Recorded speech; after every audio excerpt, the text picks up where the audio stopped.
serta-merta.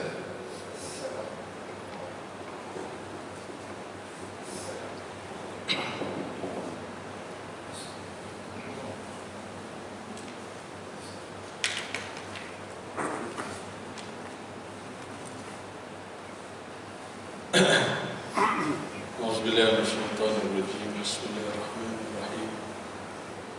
Assalamualaikum warahmatullahi ta'ala wabarakatuh. Bismillah walhamdulillah, wassalatu wassalamu ala rasulillah wa ala alihi wa sahbihi wa man Bishrah li sadri wa yassir li amri wa hlul 'uqdatan min lisani yafqahu qawli. Subhanaka la ilma lana illa ma 'allamtana innaka antal alimul hakim. Allahumma yassir wa la tu'assir ya karim, amma ba'd. Qala Allah subhanahu wa ta'ala, a'udzu billahi minasy syaithanir rajim. وذكر فإن الذكرى تنفع المؤمنين. صدق الله العظيم. Fadil pengurusi saf pimpinan surau, imam, tambilan, para jemaah yang dirahmati Allah Subhanahu wa taala sekalian. Insyaallah seperti mana yang disebutkan oleh Fadil pengurusi tadi, kita ambil sedikit ruang dan kesempatan sebelum masuk waktu Jumaat untuk kita isi dengan tazkirah. Mudah-mudahan ada manfaat untuk kita secara bersama. Wa zakir fa inna dzikra tanfa'ul mu'minin. Berilah peringatan, mudah-mudahan peringatan itu memberikan manfaat kepada orang-orang yang beriman.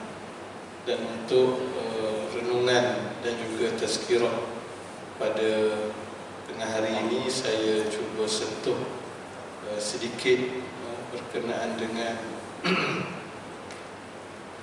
perintah solat diminta oleh imam. Dia minta, dia kata, Ustaz tazkirah sentuh sikit tentang solat. Jadi kita meraihkan permintaan daripada Ustaz Saiful untuk menyentuh tentang solat. Dua perkara yang saya akan cuba sentuh dan bincang, iaitu berkenaan dengan perintah Allah Subhanahu wa taala untuk mendirikan solat. Kenapa Allah Subhanahu wa taala menggunakan kalimah mendirikan solat, tidak dalam bentuk menunaikan solat? Dalam Al-Quran, dalam banyak tempat Allah taala guna yuqimunas solat ataupun aqamus solat, aqimus solat, yang banyak yang Allah Ta'ala guna dalam bentuk dirikan solat, yang tidak digunakan dalam bentuk menunaikan solat. Kemudian yang keduanya, kata sekalian, bila kita tunaikan solat, antara yang menjadi tuntutannya ialah untuk kita solat secara berjamaah. Dan benda ini untuk kita muhasabah secara bersama. Tidak bermakna saya yang bercakap ini perfect dalam bab solat jemaah dan sebagainya, tetapi kita sama-sama berusaha untuk kita dapat melaksanakan sesempurna mungkin. Kita berada di penghujung juga ataupun minggu terakhir bulan Jamadil Akhir. Nanti kita akan masuk kepada bulan Rejab. Bulan Rejab, antara peristiwa besarnya adalah Isra dan Mi'raj. Dan antara benda besar yang berlaku dalam Isra dan Mi'raj ialah perintah untuk tunaikan solat ataupun perintah solat. Dan saya teringat almarhum Tubuni Aziz menjadikan bulan Rejab ini suatu bulan untuk diperbanyakkan program-program, aktiviti-aktiviti ke arah memperbaiki solat. kan dijadikan bulan Rajab sebagai bulan sembahyang. Jadi buat program secara menyeluruh, bulan Rajab sebagai bulan sembahyang. Dijadikan, bahkan diperturunkan di peringkat negeri-negeri, di peringkat kawasan-kawasan kampung dan sebagainya. Baik. Jadi bila kita sebut tentang solat ini, tuan para jemaah yang dirahmati Allah Subhanahu wa taala sekalian, dalam Al-Quran ada beberapa istilah yang disandarkan dengan Al-Quran yang kita lihat, seperti dalam suratul Baqarah Allah Ta'ala guna allazina yu'minuna bil ghaibi wa yuqimunas solah. Ini yang kita nak bincang, iaitu mendirikan solat. Dalam tempat yang lain Allah Ta'ala sebut tentang solat ni dalam bentuk khusyuk, allazina hum fi salatihim khashi'un. Kemudian dalam ayat yang lain Allah Ta'ala sandarkan kepada solat ini, wallazina hum ala salawatihim yuhafizun, menjaga solat. Maknanya kalau kita lihat dalam Al-Quran, dia ada istilah mendirikan solat, menjaga solat, kemudian khusyuk dalam solat. Kemudian ada satu tempat lagi Allah Ta'ala sandarkan kepada perkataan daimun, menaikkan solat secara berterusan, konsisten menjaga solat. Baik. Dan bila kita nak bincang tentang solat ini, nak kena tengok juga kepada audien. Saya tengok pernah satu tempat cadang nak bincang tentang tajuk khusyuk dalam solat. Kita pun tak berapa khusyuk mana, cuma lebih kepada sama-sama nak bincang, sama-sama nak baiki. Ini program di satu sekolah melibatkan guru-guru sekolah. Lalu diberikan cadangan balas oleh pihak sekolah, kata dia nak bincang khusyuk tu agak tinggi. Sebab apa? Sebab di kalangan cikgu-cikgu hak semayang jemaah pun ada yang tak beres. Maknanya dicadangkan supaya bincang, berikan penekanan tentang kewajipan menunaikan solat waktu. Maknanya kadang ada setengah orang yang dia ni solat pun on off. Kalau kita terus nak bincang tentang khusyuk, tak kena. Sebab apa? Sebab solat pun on off. Kan maknanya ada setengah orang yang jenis bermudah-mudah dalam solat. Dia tak semayang, kenapa? Tak apalah, nanti qada lah. Kan kadang terlalu bermudah-mudah. Orang yang jenis bermudah-mudah dalam solat, takkan kita nak mari cerita pasal khusyuk. Kan maknanya nak kena settle dulu dalam bab jaga solat. Kadang antara beberapa situasi yang menyebabkan solat itu terluput, kan? Antaranya ialah kadang bila ada kenduri, yang sama-sama juga berlaku. Bila ada kenduri, pengantin sayang make up, kan? Sayang make up comel, nak make up dekat 2 jam lah. Kemudian dengan ada sesi bergambar apa semua, akhirnya buat satu solusi yang mudah, kita qada lah. Kita qada. Ataupun di pihak keluarga pengantin, khususnya ayah pengantin, ibu pengantin, saya nak tinggal bersalam tu, sebab biasa bersalam ada sampul kan. Saya nak tinggal bersalam sampul tu, kadang sanggup dan terlepas solat zuhur. Kadang waktu zuhur dengan, kan biasa kendurikan dalam pukul 11 hingga pukul 5, ada pukul 11 sampai pukul 4 kan. Ada setengah orang yang alhamdulillah yang jenis jaga solat, memang tak ada masalah kan. Dia waktu solat, dia solat lah kan. Soal memari tuan rumah tak ada, beritahu je lah tuan rumah pergi solat kan. Tapi ada setengah tu sayang nak tinggal. Sayang nak tinggal. Kadang boleh juga berlaku situasi terluput solat. Kalau kita berada di Lembah Kelang ni ialah faktor jam.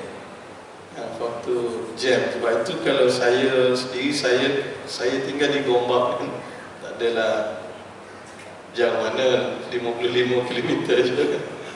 Jadi katalah kalau agak-agak balik tu mungkin sedikit lewat, kita dah target dah nak semayang maghrib dekat mana. Ya, kalau kita tak plan, pakai lemas dalam bandar KL, pakai luput solat. Jadi perlu rancang dan sebagainya untuk pastikan kita benar-benar dapat menjaga solat secara solat dulu, jaga solat 5 waktu. Kemudian orang yang dah beres solat 5 waktu, kita upgrade sikit, kena jaga pula berjemaah. Nak ceritanya, bila sebut bab solat ni, dia ada peringkat-peringkat yang kita kena faham. Kita punya sasaran kita, kumpulan mad'u kita. Ya, kalau solat 5 waktu pun tak beres, kena tumpu dulu untuk memastikan solat tu cukup. Kemudian bila solat tu dah cukup, tinggal lagi masalah jadi malas nak sembahyang jemaah. Kan tak nak solat jemaah. Kadang tidak susah mana untuk kita perhatikan. Biasa mudah kita tengok di RNR, itu paling senang. Kalau saya ni alhamdulillah selalu bermusafir, anak ada, jadi memang dah ada lah partner untuk solat jemaah. Tetapi kalau kita seorang tu, kadang kita nak pandang kiri kanan, dia mau buat tak nampak je gitu. Itu di RNR. Kadang bukan apa, masing-masing takut diminta jadi imam. Nak ajak solat jemaah takut jadi imam. Akhirnya buat tak nampak kita, ya kita ni nak solat jemaah. Itu antara benda yang selalu berlaku. Termasuk kadang kesibukan-kesibukan yang lain. Kemudian kalaulah dah settle dari sudut solat berjemaah, kemudian kita boleh cuba upgrade lagi dari sudut mencapai kekhusyukan dalam solat. Kan? Makna nak sebutnya ialah bila kita nak bincang tentang solat ini kita cerita yang solat fardu. Kita tak cerita solat sunat dan sebagainya. Maka di sana ada keperluan untuk kita memahami bagaimana mereka yang ada, kalaulah mereka ini solat 5 waktu on off, maka kalau nak bincang bab khusyuk tu agak tinggi. Settle dulu tentang kesedaran untuk menunaikan solat secara berjemaah. Maka sebab itulah perlu untuk kita meneliti kenapa dalam Al-Quran Allah Subhanahu wa ta'ala menggunakan ayat mendirikan solat. Antaranya ialah dalam surah Ibrahim ayat yang ke-40, Allah Ta'ala sebut doa Nabi Allah Ibrahim alaihissalam. Dan doa ini doa yang kita boleh baca, Rabbi ja'alni muqimas salat wa min zurriyati Rabbana wa taqabbal du'a. Wahai Tuhanku, jadikanlah daku orang yang mendirikan solat. Dan maknanya istilah yang digunakan bila sebut solat, mendirikan solat. Dan demikian juga untuk zuriat keturunanku. Maknanya dalam bab jaga solat ini bukan sekadar kita minta kepada Allah untuk kita jaga solat, kita dan anak-anak kita. Ya, kadang tuan-tuan boleh jadi lebih ada pengalaman. Saya sikit-sikit bila kita bergaul dengan masyarakat, kadang kita boleh tengok ada di sana ayahnya bagus kan, dari sudut masjid surau tak miss, tapi anak ke laut. Maknanya ayah tu bagus dari sudut jaga solat, tapi benda tu tak diwarisi oleh anak-anak. Lalu orang kita pun berhujah iman tak dapat diwarisi. Memanglah iman tak dapat diwarisi, tetapi kalaulah kita tidak didik, kan, tak didik. Ada satu ni di kampung, memang rasa teramat-amat sedih. Ayah ni memang ahli masjid. Terkilanya bila waktu kematian, anak-anak ada, sebaiknya anak yang menjadi imam untuk ayah yang disembahyangkan. Cuma terlebih sedih bila kita kena rapat dengan ayah. Tiba-tiba bila nak sembahyang tu usahakan nak jadi imam, solat untuk ayahnya pun tidak. Allah rasa macam sedih sangat sebab kita kena rapat dengan si ayah, dan kita tahu ayah ahli masjid. Maknanya setiap kali pergi masjid, ayah tu ada, ayah ahli masjid. Tetapi tak tahulah di mana silap dalam mendidik ke apa, sampai waktu untuk solat jenazah 3-4 orang anak lelaki, anak lelaki bukan budak-budak, peringkat yang dah umur 20-an, 30-an, masing-masing tak menyertai jemaah untuk solat jenazah dengan alasan ni kata pakaian kotor lah, ni kata tak reti lah. Allahu Akbar. Kita jadi mari Allah rasa sedih kan. Kenapa? Kerana di pihak ayah okey, tapi di pihak zuriat itu yang tidak berlaku. Sebab tu khutbah ini pun cerita tentang tanggungjawab terhadap keluarga. Dan bila Allah Ta'ala sebut supaya kita nak kena bertanggungjawab terhadap diri kita, disertakan dengan ahli keluarga. Qu anfusakum wa ahlikum. Jaga diri kamu, jaga keluarga kamu. Dalam bab menunaikan solat sebagai contoh, jadi sampai kita berdoa untuk kita, Rabbi ja'alni muqimas solat wa min zurriyati, dan kita minta kepada Allah untuk Allah bantu kita, jadikan kita ini di kalangan mereka yang mendirikan solat. Nanti kita bincang apa maksud mendirikan solat. Dan juga wa min zurriyati, dan juga di kalangan zuriat-zuriat. Kadang ada orang bincang bila doa kan, bila kita doa ramai-ramai kan, Rabbi ja'alna kan, Rabbi ja'alna. Jadi di sini dia memerlukan kepada kita kena memahami kaedah bahasa Arab juga kan. Dalam Quran Rabbi ja'alni muqimas solat, tapi bila kita nak ubah kepada ramai, dia akan jadi Rabbi ja'alna muqimi as-solat. Kadang kalau orang yang mungkin yang dia belajar, dia faham lah, kenapa kejap muqimah, kejap muqimi tu dia ada dia punya kaedah bahasa Arab dia lah. Cuma kalau dia baca doa tu dengan niat mengambil doa yang maksud dari Al-Quran, dia tak ubah, dia ambil sebiji seperti yang ada dalam Al-Quran, walaupun dia baca untuk yang ramai atas dasar mengambil doa yang maksud terus daripada Al-Quran. Ubah pun tak ada masalah dengan menjadikan ia sebagai doa disesuaikan.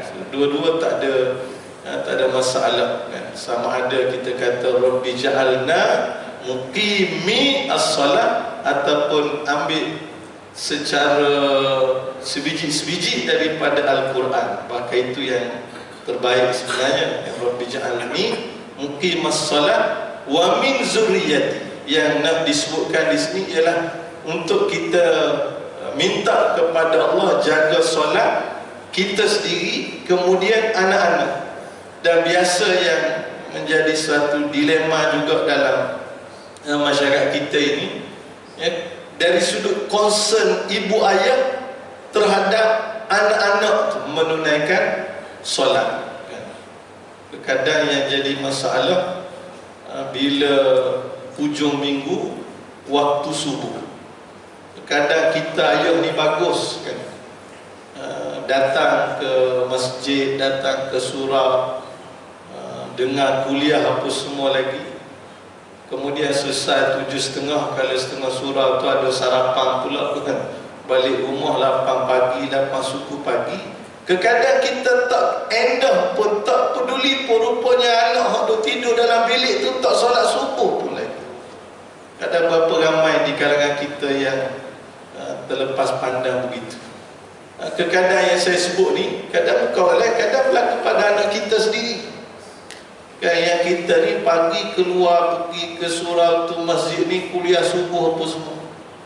Kuliah sedap, bom-bom kuliah kita ni. Balik rumah anak tak sembahyang apa lagi. Kadang rupanya di pihak keluarga isteri kata dah kejut tadi, ingat dah solat dah. Rupanya budak ni kadang dia bangun sekejap dia sambung balik. Tambah-tambah kalau baru balik asrama, oh dahsyat. Dia biasa asrama bangun pukul 4 pagi, pukul 5 pagi. Jadi bila waktu cuti balik rumah dia kira kotor. Dia kira kotor dia punya tidur. Dia nak sebutnya ialah terkadang berapa ramai di kalangan kita dalam bab sembahyang, hak nombor satunya terkadang dia sendiri pun tak settle. Kan usahakan nak tengok kepada anak-anak. Ada setengah tu pula dia sendiri alhamdulillah, tapi dia tak ambil berat anak-anak dia. Dia sendiri alhamdulillah sampai masa ke masjid, sampai masa ke masjid. Tapi anak-anak tu macam mana? Lepas tu setengah-setengah surau masjid dia buat kempen apa nama subuh berjemaah, kan, dengan memberikan insentif dia panggil. Siapa yang bawa anak-anak akan dapat RM5 seorang. Bukan ayah dapat, anak-anak tu dah dapat. Kan, ada 2-3 tempat yang weekend lepas daripada solat subuh, lepas daripada kuliah, pihak surau pun akan panggil, minta anak-anak yang hadir beratur, terus bagi RM5 seorang apa semua. Itu nak sebut benda tu bukan mudah, tapi usaha yang dilakukan nak supaya masing-masing ada kesedaran untuk diri sendiri jaga solat, bukan sekadar diri sendiri, anak-anak pun. Anak saya kadang pagi-pagi payah juga kan, kita ajak dia datang naik motor pergi masjid, pergi surau, dia tidur atas bahu, atas belakang itu. Jom tu pun dengan mamai pun naik motor tidur. Tak apalah, tidur pun yang penting boleh solat jemaah tu di masjid ataupun di surau. Nak ceritanya bukannya mudah kan, untuk kita jaga benda-benda yang seperti ini. Jadi sebab itu perkara yang pertama yang saya nak tekankan di sini ialah kita ambil ibrah daripada doa Nabi Allah Ibrahim alaihissalam dalam bab solat ini, bahkan dalam amalan-amalan yang lain, untuk kita bukan sekadar melihat kepada diri kita tetapi juga zuriat kita. Ini yang doa Nabi Allah Ibrahim, Rabbi ja'alni muqimas salat wa min zurriyati, dan juga zuriat aku. Maka kita pun itulah yang perlu kita lihat, dan kadang sedar tak sedar, saya sendiri pun sebagai contoh, kadang bila tengok balik perlu berterima kasih kepada ayah. Kenapa? Kerana dia mendidik kita tu jaga sungguh dalam bab solat. Saya selalu share, ayah saya biasanya selepas solat dia akan pandang kiri kanan, dia akan tengok anak dia ada ke tak ada. Dia akan tengok anak dia ada ke tak ada. Kalau anak dia tak ada, balik rumah kena. Balik rumah kena. Selalu dia akan ni, tarik sini. Oh, sakit. Tarik sini.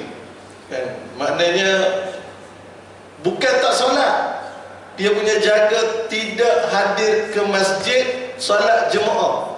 Dia punya jaga, dan kita syukur alhamdulillah kerana dia jaga seperti itu, menyebabkan gimana-mana pun orang kata terdidik untuk solat secara berjemaah. Cuma di Lembah Kelang ni kita akuilah kadang nak sempurna 5 waktu tu kadang kan jadi tersekat sana tersekat sini kerana urusan kerja lah, faktor jalan dan sebagainya. Baik. Kemudian yang keduanya ialah untuk kita menjawab kenapa digunakan perkataan mendirikan solat. Dalam tafsir Imam As-Sa'di dia kata tidak digunakan yaf'aluna solat ataupun ya'tuna solat. Kenapa dalam Al-Quran tidak menggunakan istilah yaf'aluna solat, maknanya menunaikan solat, melakukan solat ataupun menunaikan solat? Kerana dalam soal sembahyang ini, dia bukan sekadar sembahyang yang kita nampak rukuk sujud itu, bukan sekadar itu, tetapi ada di sana perkara-perkara yang saling berkait, yang terangkum dalam kalimah mendirikan solat. Kan, mendirikan solat, dia ada terangkum dalamnya. Bukan sekadar kita kadang sedar tak sedar, kita lebih kepada menunaikan solat, bukan mendirikan solat. Semalam saya dengar soal jawab dalam radio. Soalan dia menarik juga, tetapi kadang nak tergelak pun ada. Dia tanya, Ustaz, kalau saya sembahyang zuhur, baru jangkat takbir sembahyang zuhur, tiba-tiba dah masuk waktu asar, tu nak kira adaan ke qadaan? Tu soalannya. Menarik juga. Dalam radio semalam kita kata isu, tapi realitinya boleh jadi. Kenapa boleh berlaku begitu? Sebab dia melewatkan solat. Punya lama zuhur daripada 1.20. Contoh kalau kita ambil waktu semasa, daripada 1.20 tadi, 1.21 ini kan, dia katalah daripada 1.21 asar 4.44, katalah punya lamanya masa yang ada. Kenapa memilih nak solat zuhur 4.42 tu contoh? Kenapa memilih tu? Sampai dia mana soalan dia angkat takbir, tiba-tiba solat asar, tiba-tiba masuk waktu asar. Tu nak kira adaan ke qadaan? Ada orang tanya, kalau dia tanya kita pun termenung kan. Qadaan ke adaan? Nak kata adaan dah masuk waktu asar, nak kata qadaan takbir tadi waktu zuhur. Nak sebut kenapa boleh berlaku? Sebab yang dia kira aku semayang, dia kira ya'tunas solat, dia bukan yuqimunas solat. Mendirikan solat dalam maksud dia menjaga solatnya. Antara yang dia kena jaga ialah yang disebut dalam kitab-kitab tafsir, nombor satunya menjaga waktu. Dikira mendirikan solat dalam maksud menjaga waktu solat. Dan ada waktu solat yang waktunya panjang. Contohnya isyak. Contoh waktu isyak, ada orang tanya Ustaz Azhar Idrus, apa hukum melengah-lengahkan solat isyak? Dia kata, Ustaz Azhar Idrus kata, tu nak kata kaku tu kan, sebab masuk waktu isyak tak berhenti-henti lagi. Molek pula dibagi soalan, Ustaz apa hukum melewat-lewatkan solat? Dia pun jawab, kata dia, solat zuhur, solat subuh, solat maghrib, solat asyar, solat asar, maka yang afdalnya adalah di awal waktu. Adapun isyak dia berbeza. Afdalnya itu di awal waktu ataupun dilewatkan. Dia isyak tu lain waktu. Selamat jawapannya. Itu nak sebut. Jadi kita jaga waktu, dan ada waktu yang sangat singkat, sangat sempit. Waktu subuh. Waktu subuh berapa lamanya? Kadang orang kita dia kira istilah subuh gajah. Kata itu tidak gajah dah, tu subuh dinosaur, dia kira besar begitu. Sebab apa? Sebab termis. Kawan waktu belajar dulu lagi hebat dia. Kejut tak bangun kawan sebilik, kejut tak bangun, kejut tak bangun. Sudahnya dekat pukul 8 tu kalut. Bangun cepat-cepat apa semua, nak pergi masuk kelas. Mau nak pergi masuk kelas apa? Subuh dah lagi. Ala-ala qada tengah hari pun tak apa. Tu dia jawab. Maknanya dia lebih takut kepada lecturer dia. Dia tak fikir pun soal nak menyempurnakan kewajipan dengan Allah Ta'ala. Dia kira kalau aku semayang ni pun qadaan. Jadi tak ada beza dengan qadaan. Kalau buat tengah hari pun qadaan juga. Kadang kita pun pening pening nak layan kawan-kawan yang berfikir seperti ini. Kan dia kira lah ni pun dah qadaan, tengah hari pun qadaan juga. Jadi kenapa nak rushingnya? Pening juga kita. Dia menggunakan logik kan, untuk dia merasionalkan apa yang dia buat. Baik.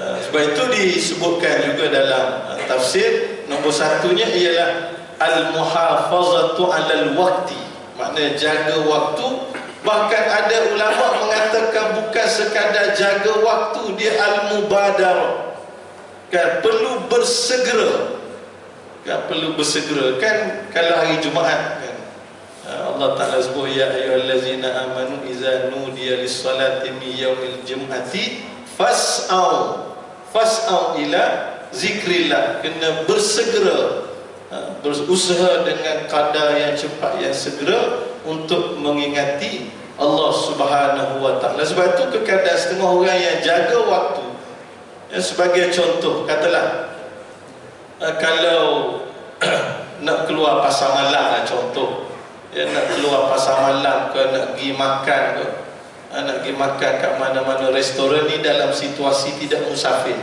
Kalau musafir ni dia ada kaedah takdim takhir, no issue. Baik, katalah nak pergi pasar malam ke, nak pergi pasar raya ke, nak keluar makan.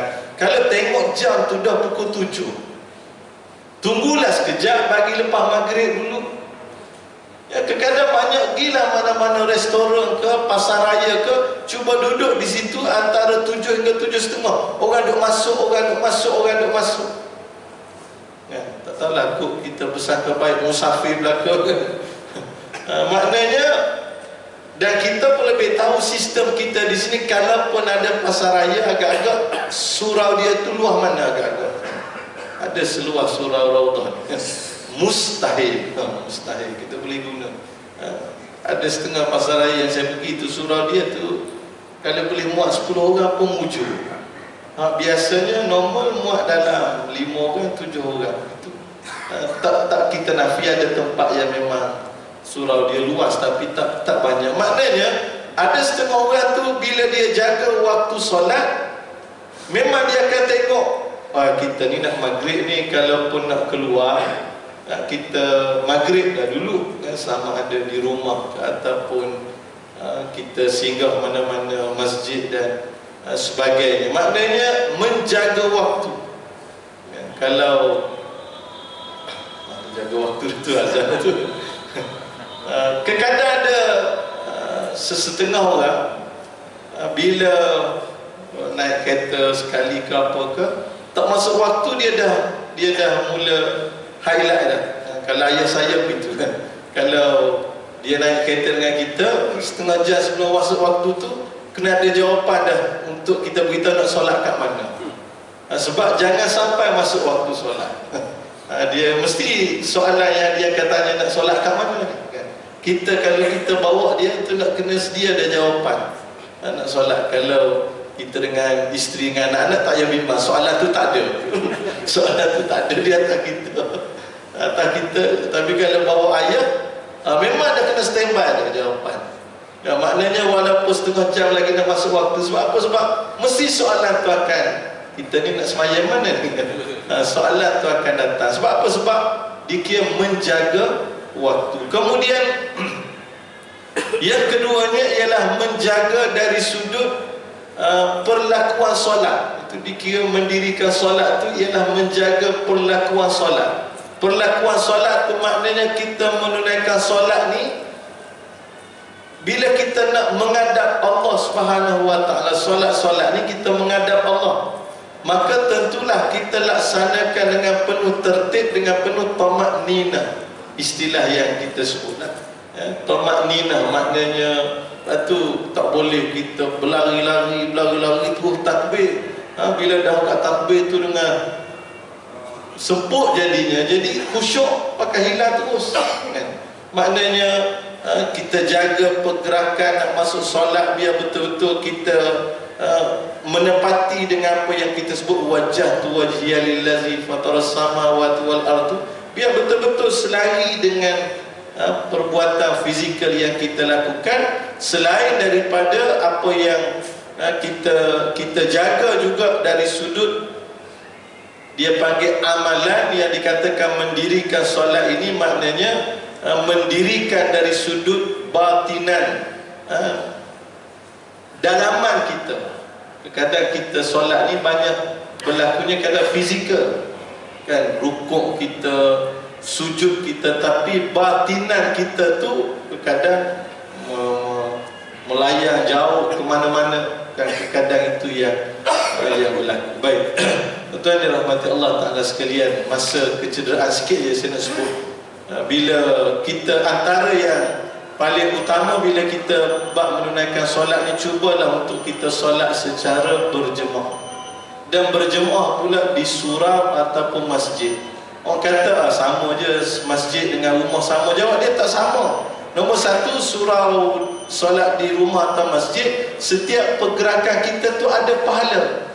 Kalau kita solat kat rumah, mana ada pahala pergerakan datang tu. Yang keduanya ialah di masjid surau ni jemaahnya ramai, dan Nabi sebut jemaah yang ramai itu lagi baik.